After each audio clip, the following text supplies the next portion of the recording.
Hi friends, welcome to Karanya's kitchen. Karanya's కిచెన్లో ఈరోజు వీడియోలో చాలా పాతకాలపు నాటి రెసిపీ దిబ్బ రొట్టె ఎలా తయారు చేసుకోవచ్చో చూపించబోతున్నాను. జనరల్గా ఇలాంటి రెసిపీస్ అన్నీ కూడా మనకి సీజన్స్ మారుతూ ఉంటాయి కదా. ఇప్పుడు ఎండాకాలం నుంచి వానాకాలంకి, వానాకాలం నుంచి చలికాలంకి ఇలా సీజన్స్ మారుతూ ఉన్నప్పుడు త్వరగా మనకి జబ్బుల బారిన పడే అవకాశం ఉంటుంది, రోగ నిరోధక శక్తి తగ్గి. సో అలా కాకుండా హెల్తీగా ఉండాలంటే ఇలాంటి స్ట్రాంగ్ ఫుడ్ తీసుకుంటే చాలా హెల్తీగా ఉంటాయన్నమాట, అండ్ చాలా టేస్టీగా కూడా ఉంటాయి. సో ఈరోజు నేను మీకు దిబ్బ రొట్టె చెరుకు పానకం కాకుండా దానిలోకి కాంబినేషన్గా టమాటో పచ్చడి ఎలా తయారు చేసుకోవచ్చో చూపించబోతున్నాను. ఇప్పుడు ఎలా తయారు చేసుకోవచ్చు అనేది వీడియోలోకి వెళ్ళి చూసేయండి.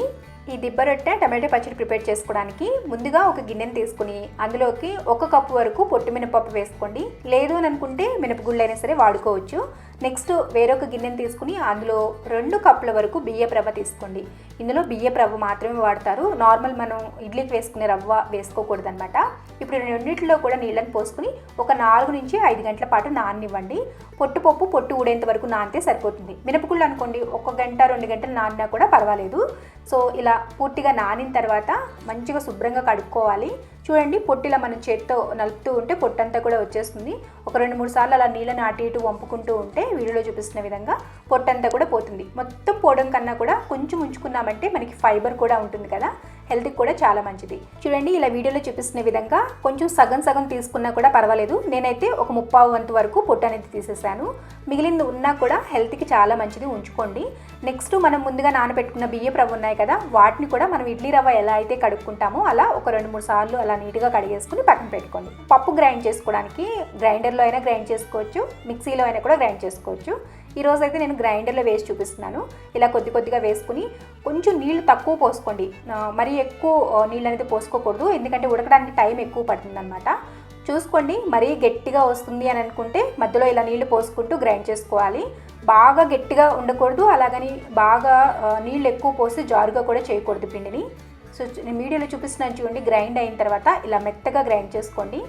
ఈ విధంగా అక్కడక్కడ ఒక గింజ తగులుతున్నా కూడా పర్వాలేదు, కానీ వీలైనంత మెత్తగా గ్రైండ్ చేసుకోండి.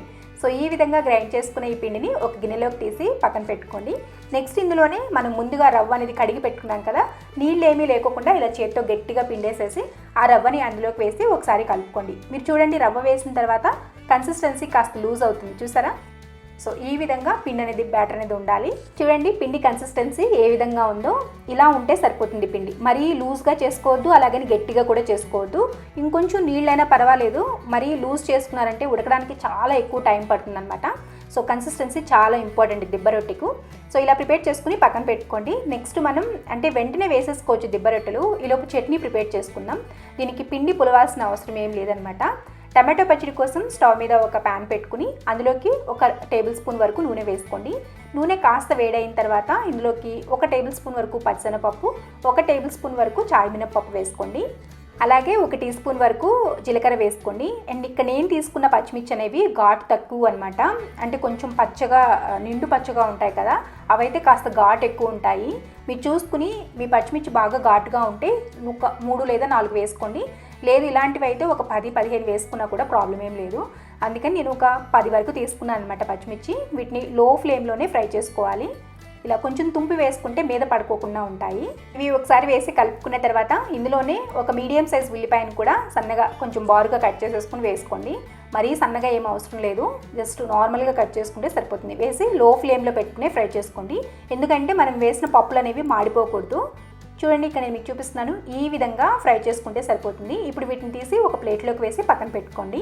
చూసారు కదా, పచ్చిమిర్చి పప్పులు కూడా ఎంత చక్కగా దోరగా ఫ్రై అయ్యాయో, ఈ కలర్లో వస్తే సరిపోతుంది. ఇప్పుడు నెక్స్ట్ అదే ప్యాన్లో 1 టేబుల్ స్పూన్ వరకు నూనె వేసుకుని ఒక 3 లేదా 4 వరకు మీడియం సైజ్ టమాటోల్ని ఇలా సన్నగా బారుగా కట్ చేసుకుని వేసుకోండి. నెక్స్ట్ అందులోనే ఒక చిన్న ఉసిరికాయ సైజ్ అంత చింతపండు వేసుకోండి. కొద్దిగా కొత్తిమీర వేసి ఒకసారి కలుపుకోండి. నెక్స్ట్ ఇందులోనే ఇప్పుడే ఉప్పు వేసుకున్నారనుకోండి, ఈ టమాటోలకు సరిపడినంత మాత్రమే. టమాటోలు కూడా త్వరగా మగ్గుతాయి అన్నమాట. 1 టీ స్పూన్ వరకు వేసాను నేను. వేసి ఒకసారి కలుపుకుని మూత పెట్టుకుని లో టు మీడియం ఫ్లేమ్లో బాగా కుక్ అయ్యేటట్లు టమాటోలు మెత్తగా అయ్యేంత వరకు ఉడికించుకోండి. ఈలోపు మనం ముందుగా రెడీ చేసి పెట్టుకున్న పిండి ఉంది కదా దిబ్బ రొట్టె వేసుకోవడానికి, ఇప్పుడు ఈ పిండిలోకి మీ రుచికి సరిపడినంత ఉప్పు వేసుకోండి. నేనైతే 1.5 టీ స్పూన్ వరకు వేసాను. నెక్స్ట్ ఒక 1/2 టీ స్పూన్ వరకు జీలకర్ర వేసుకోండి. మధ్య మధ్యలో తినేటప్పుడు తగులుతూ టేస్ట్ బాగుంటుంది. మీకు నచ్చకపోతే జీలకర్ర అనేది స్కిప్ చేయొచ్చు. ఇంకా ఇందులో ఏమి వేయరనమాట, జస్ట్ ఇలాగే సింపుల్గా ఉంటుంది. ఒకసారి బాగా కలిసేట్లు కలుపుకోండి. నేను మీకు వీడియోలో చూపించిన కన్సిస్టెన్సీ కాకుండా కొంచెం గట్టిగా ఉందనుకోండి పిండి, మరి కొద్దిగా నీళ్లు పోసుకుని ఈ టైంలోనే ఒకసారి బాగా కలిసేట్లు కలుపుకోండి. దీనికన్నా ఇంకొంచెం లూజ్ ఉన్నా పర్వాలేదు, కానీ ఈ కన్సిస్టెన్సీ పర్ఫెక్ట్గానే ఉంటుంది, త్వరగా కాలుతుంది మెయిన్గా. సో ఇలా కలిపేసేసుకుని పిండి రెడీ అయిపోయింది, చూసారు కదా. ఇప్పుడు మనం దిబ్బరొట్టెలు కూడా సైడ్లో వేసేసుకుందాం, ఎందుకంటే మనకు దిబ్బరొట్టెలు ఒకవైపు కాలుతూ ఉంటాయి, సైడ్లో మనకి చట్నీ కూడా రెడీ అయిపోతుంది అనమాట.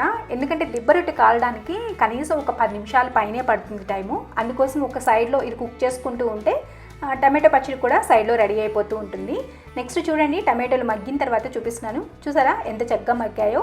ఈ విధంగా మగ్గించుకున్న తర్వాత స్టవ్ ఆఫ్ చేసుకుని పక్కన పెట్టి ఇవి కూడా పూర్తిగా చల్లారనివ్వండి. చల్లారేలోపు మనం దిబ్బరొట్టె వేసేసుకుందాం. స్టవ్ మీద ఇలా కొంచెం గుంతగా ఉండే నాన్ స్టిక్ ప్యాన్ అయినా పర్వాలేదు, లేదంటే మన పాతకాలంలో కొంచెం ఇనుప ప్యానాలు ఉంటాయి కదా, కడాయిలు, అవైనా సరే పర్వాలేదు. అలా ఇనుప కడాయిల్లో అయినా సరే చాలా బాగా వస్తాయి.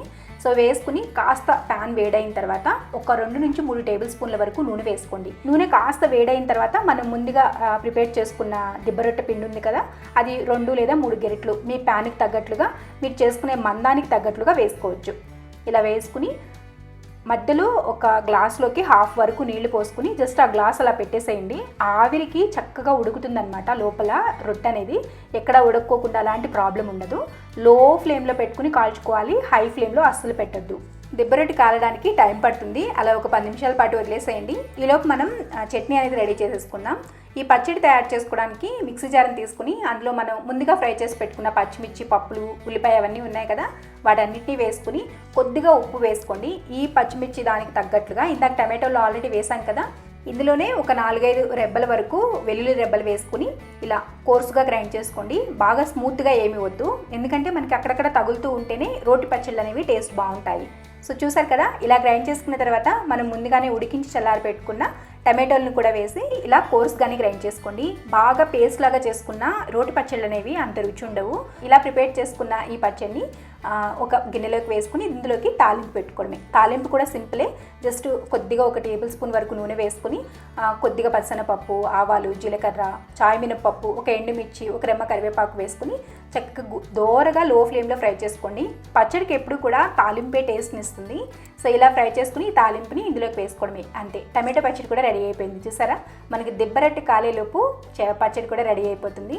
తప్పకుండా ట్రై చేయండి, కాంబినేషన్ అయితే చాలా చాలా బాగుంటుంది, మెయిన్గా హెల్త్కి చాలా మంచిది. సో ఇక్కడ నేను మీకు చూపిస్తున్నాను చూడండి, దిబ్బరొట్టె అనేది ఒక 10 నిమిషాల పైనే పట్టింది, 12 నిమిషాలు అట్లా పట్టిందనమాట. సో ఇలా కాలిన తర్వాత పైన గ్లాస్ పెట్టాం కదా, అది స్లోగా తీయండి. మీకు చూడొచ్చు లోపల కూడా ఎంత చక్కగా ఎయిర్ గ్యాప్స్ వచ్చి చక్కగా కుక్ అయింది.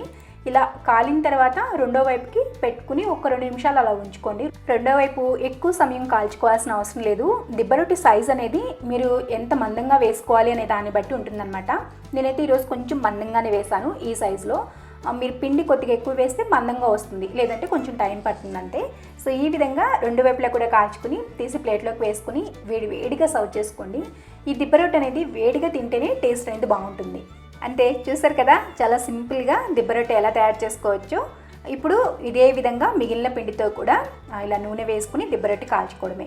నేను మీకు ఒక 2 వేసిన తర్వాత చూపిస్తున్నాను చూడండి, అండ్ ఒకటి కట్ చేసి కూడా లోపల చూపిస్తాను. లోపల ఎలా ఉడికింది, మీకు ఉడుకుతుందా లేదా అని డౌట్ ఉండొచ్చు కదా, సో అది కూడా ఏముండదు, చక్కగా ఉడికిపోతుంది. చూసారా లోపల కూడా ఎంత సాఫ్ట్గా ఉడికిందో, చాలా టేస్టీగా కూడా ఉంటుంది.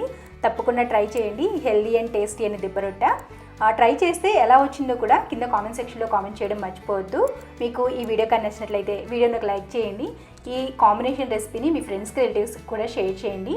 మరిన్ని యమ్మీ అండ్ టేస్టీ రెసిపీస్ కోసం కారణ్యాస్ కిచెన్ని సబ్స్క్రైబ్ చేసుకోండి.